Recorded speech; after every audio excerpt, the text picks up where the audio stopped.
लखनऊ में दिनांक 27 फरवरी को राष्ट्रीय लोकदल के प्रदेश मुख्यालय में आयोजित प्रेस वार्ता को संबोधित करते हुए राष्ट्रीय लोकदल के प्रदेश अध्यक्ष एवं पूर्व सदस्य विधान परिषद डॉक्टर रामाशीष राय ने कहा कि पार्टी की आगामी विशाल जनसभा 15 मार्च को जनपद देवरिया स्थित चीनी मिल मैदान में आयोजित की जाएगी।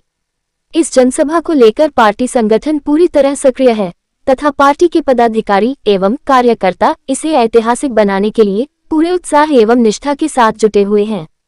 डॉक्टर रामाशीष राय ने बताया कि इस विशाल जनसभा में मुख्य अतिथि के रूप में चौधरी जयंत सिंह राष्ट्रीय अध्यक्ष एवं केंद्रीय मंत्री उपस्थित रहेंगे। इसके अतिरिक्त राष्ट्रीय लोकदल के राष्ट्रीय महासचिव संगठन त्रिलोक त्यागी, मंत्री अनिल कुमार, पार्टी के राष्ट्रीय स्तर के पदाधिकारी, विधायकगण तथा बड़ी संख्या में कार्यकर्ता जनसभा में भाग लेंगे। चाहती है सबका साथ सबका विकास, यही सरकार का मुख्य ध्येय है। हम सबको साथ लेके चलना चाहते हैं। कोई खामियां होगी कानून बनाने में तो उस पर सरकार न्यायालय में विचाराधीन है और सरकार के लेवल पर भी बातचीत चल रही है। सर 2027 को लेकर ब्राह्मणों पे ज्यादा फोकस कर रही है। बसपा अपना पहला कैंडिडेट भी उतार चुकी है, आशीष पांडे। तो आपकी पूरी एनडीए का क्या प्लान है? क्या आपका भी ब्राह्मणों पे फोकस रहेगा? देखिए, हर राजनीतिक दल का ये नारा हो सकता है। हमारा किसी एक जात एक धर्म पर फोकस नहीं है। राष्ट्रीय लोकदल किसानों की पार्टी, हम किसान मजदूर और जवान की बात करते हैं। हमारे नेता चौधरी चरण सिंह हमेशा किसानों की बात करते थे, गाँव की बात करते थे और गाँव का भलाई होगा। गाँव जब विकसित होगा, गाँव आत्मनिर्भर होगा तो किसान आत्मनिर्भर होगा और जवान भी आत्मनिर्भर होगा, जवान को भी काम मिलेगा। चौधरी साहब कहते थे कि जब तक गाँव को तकनीकी रूप से कुटीर उद्योग धंधे गांव-गांव नहीं लगाए जाएंगे तब तक गांव आत्मनिर्भर नहीं होगा। और जब कुटीर उद्योग धंधे गांव में भी लगेंगे तो उससे क्या है, गांव आत्मनिर्भर होगा और नौजवान को काम मिलेगा, किसान को भी उनके उत्पादन का लाभकारी दाम मिलेगा। तो हमारी पार्टी उसी दिशा में सोचती है, सबको साथ लेके चलती है। जाति वर्ग और धर्म के आधार पर कोई निर्णय नहीं लेना चाहती। क्या विधानसभा चुनाव में पूर्वांचल में भी कुछ सीटों पर लड़ेगी लोकदल? हाँ, जहाँ हमारे अच्छे कैंडिडेट होंगे और हम इसकी तैयारी कर रहे हैं। जहाँ नहीं, हम लोग तो सभी 403 सीटों पर हम लोग एनडीए की तरफ से लड़ेंगे। सर, क्या पंचायत चुनाव में भी आपके कैंडिडेट लड़ेंगे? हाँ, पंचायत चुनाव अगर होगा तो निश्चित रूप से हमारे कैंडिडेट लड़ेंगे। हमारी तैयारी भी चल रही है और पंचायत चुनाव आमतौर पर दल की सीमा में नहीं होते क्योंकि दल वाले भी नहीं मानते हैं। तो पंचायत चुनाव सभी दल अपना अलग अलग ही लड़ेंगे जब भी होगा। अखिलेश यादव रामनवमी के बाद अपने चुनावी बिगुल फूके जा रहे हैं नोएडा से, क्योंकि नोएडा में हमेशा एक अंधविश्वास के तौर पर देखा जाता है। तो अखिलेश यादव चुनावी अच्छा कदम उन्होंने उठाया है। अखिलेश यादव ने कि अंधविश्वास है, उन्होंने तिलांजलि दे दिया है। नहीं तो बहुत सारे मुख्यमंत्री जाते ही नहीं थे नोएडा। ये अच्छा है, अच्छा संकेत है और उसके लिए योगी जी को बधाई देना चाहिए क्योंकि आदित्यनाथ जी ने ही इस परंपरा को तोड़ा है। सर, अखिलेश यादव प्रशांत किशोर की कंपनी आईपैक को हायर कर रहे हैं विधानसभा चुनाव की स्ट्रैटेजी बनाने में, उस पर आप क्या बोलते हैं? वो हर राजनीतिक दल को अपनी अपनी स्ट्रैटेजी बनानी है, लेकिन मुझे लगता है कि 2027 में जनता पुनः एनडीए को भारी बहुमत से सत्ता में नहीं। परसेप्शन है कि आपकी पार्टी एक जाति और कुछ चीज़ों की पार्टी मानी जाती है, लेकिन अब आप पूर्वांचल में बहुत शक्ति प्रदर्शन करने जा रहे हैं। पूर्वांचल में बहुत सारी पार्टियां हैं, भारतीय जनता पार्टी, समाजवादी पार्टी और तमाम छोटे छोटे दल। सबका फोकस पूर्वांचल से होता है।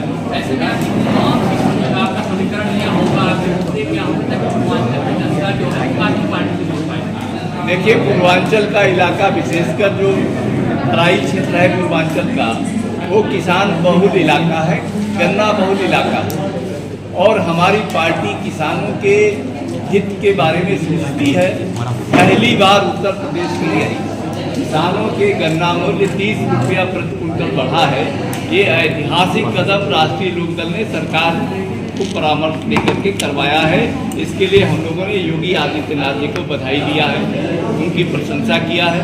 तो हम जो चाहते थे वो सरकार उस दिशा में काम भी कर रही है, कदम भी बढ़ा रही है और इसलिए हमारी कोशिश है, सरकार की भी कोशिश है कि जो चीनी मिलें कुछ बंद है पूर्वांचल की, उन चीनी मिलों पर भी चालू करने पर सरकार फोकस करेगी। फिर राष्ट्रीय लोकदल एक सदस्यता अभियान चला रहा था कि 1 करोड़ सदस्य हम लोग बनाएंगे, उसमें कितनी सफलता मिली है? 6 महीने पुराना जो हमारा वो सदस्यता अभियान तो बहुत पहले जी समाप्त हो गया, 31 अक्टूबर को ही समाप्त हो जी गया। जी जी और उसमें लगभग कितना उसमें आपको लगभग लाभ 2 करोड़ के आसपास पूरे देश में हमारे सदस्य हैं। अभी आगे भी कोई अभियान नहीं, चलाएंगे? अभी तो सदस्यता खत्म हो गई। अब तो हमारा जो जिलाध्यक्षों का और संगठन का पुनर्गठन होने जा रहा है, ये 31 मई तक इसका काम पूरा हो जाएगा।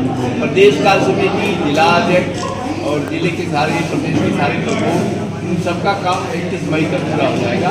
उसके बाद हम लोग विधानसभा और जिले लेवल पर अपना बूथ और सेक्टर की रचना करेंगे और उनका सम्मेलन करेंगे। सर, हमारे चैनल के माध्यम से खास संदेश होली का, देशवासियों को खास संदेश होली का। होली की बहुत बहुत शुभकामनाएं और एक प्रेम का सद्भावना का त्यौहार है। सारे देश के लोग मिल करके इसको प्रेम पूर्वक सद्भावना के साथ मनाएं। ईद का भी त्यौहार आ रहा है, ईद को भी सद्भावना के साथ, प्रेम और मोहब्बत के साथ मनाएं, इसकी मैं शुभकामना करता हूँ। राष्ट्रीय लोकदल आगामी 2027 की विधानसभा चुनाव को ध्यान में रखते हुए हमारा सितंबर तक का जो ब्लूप्रिंट तैयार हुआ है कि हम क्या करेंगे, उसी की जानकारी देने के लिए आपको बुलाया गया। राष्ट्रीय लोकदल के अध्यक्ष हमारे चौधरी जयंत सिंह जी ने निर्देश पर हम लोग पूर्वांचल में राष्ट्रीय लोकदल को मजबूती देने के लिए और एनडीए को मजबूती देने के लिए अपने संगठन के तंत्र को मजबूत करने का फैसला किया है। और इसके अंतर्गत स्वयं हमारे राष्ट्रीय अध्यक्ष चौधरी जयंत सिंह जी का कार्यक्रम पूर्वी उत्तर प्रदेश में लगने जा रहा है। अभी पिछले दिनों उनकी पहली रैली बस्ती जनपद में थी, सरदार पटेल जी की जयंती के अवसर पर। दूसरी रैली उनकी देवरिया में होने जा रही है। देवरिया चीनी मिल के मैदान में, बड़ा मैदान है, बड़ी रैली होने का फैसला किया गया है। और देवरिया कभी राष्ट्रीय लोकदल का गढ़ हुआ करता था, तो देवरिया का भी कार्यक्रम उन्होंने 15 मार्च 2026 को तय किया। इसके बाद हमारी रैली आजमगढ़, जौनपुर और गाजीपुर में भी आयोजित होने वाली है। तो हम लोगों ने अपने संगठन के तंत्र को मजबूत करते हुए और राष्ट्रीय लोकदल को सक्रिय करते हुए एनडीए को पूर्वांचल में और मजबूत करना चाहते हैं। पिछले दिनों जिस तरह से विधानसभा हो या लोकसभा हो, पूर्वांचल में कहीं न कहीं कुछ कमजोरियां दिखाई दी, जिससे के कारण हमें उतनी अपेक्षित सफलता नहीं मिली थी। और राष्ट्रीय लोकदल उस कमी को पूरा करने का फैसला किया है। हम पूर्वांचल को इतना मजबूत करेंगे कि पुनः 2027 में भारी बहुमत से एनडीए की सरकार उत्तर प्रदेश में बने, इसकी कोशिश में हम लोग लगे हुए हैं। इसी की जानकारी आपको देनी है। इसके बाद हम सम्मेलन करने के बाद, सभा करने के बाद बूथ सम्मेलन करने बूथों के जो हमारे एजेंट हैं और सेक्टर प्रमुख हैं, उनका कार्यक्रम हम 30 दिसंबर तक हर विधानसभा में, पूरे उत्तर प्रदेश के हर विधानसभा में हम इस कार्यक्रम को करने का फैसला किया। बाकी जो आप पूछना चाहें। सर, जैन जी का कोई अभी शेड्यूल बना है पूर्वांचल या लखनऊ साइड के लिए? अभी 15 मार्च को आ रहे हैं, देवरिया आ रहे हैं।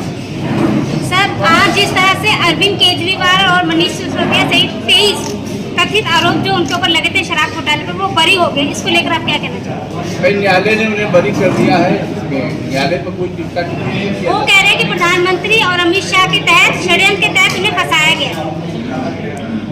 ये उनकी बात है, उन पर हम कमेंट नहीं करेंगे।